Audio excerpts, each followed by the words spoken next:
Education and Etsy চেনেললৈ আপোনালোক সকলোকে স্বাগতম জনাইছোঁ।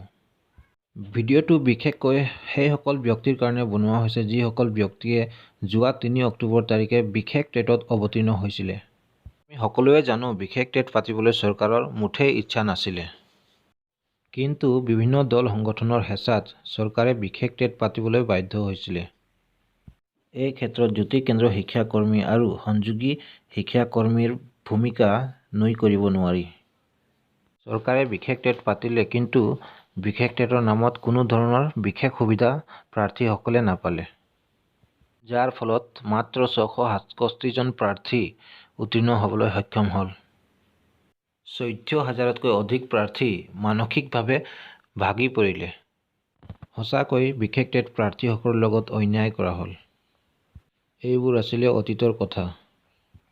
কিন্তু ভাল কথা এইটোৱেই যে অসম চৰকাৰে ফেব্ৰুৱাৰী-মাৰ্চ মাহত বিশেষ টেট পুনৰাই পতাৰ আশ্বাস দিছে।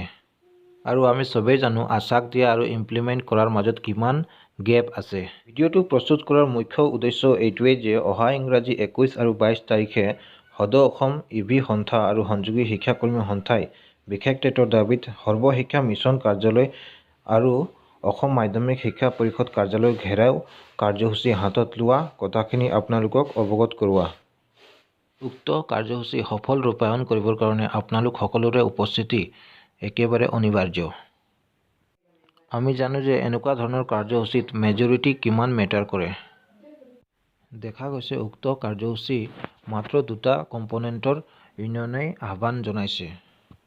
গতিকে মই ভাবোঁ বাকী কম্পনেণ্টৰ অনুতীৰ্ণ প্ৰাৰ্থীসকলেও যদি উক্ত কাৰ্যসূচীত ভাগ লয় তেনেহ'লে আপোনালোকৰ সকলোৰে কাৰণে ভাল হ'ব। আপোনালোক সকলোৰে মনোকামনা পূৰ্ণ হওক। ভিডিঅ'টো শেষলৈ চোৱাৰ বাবে ধন্যবাদ।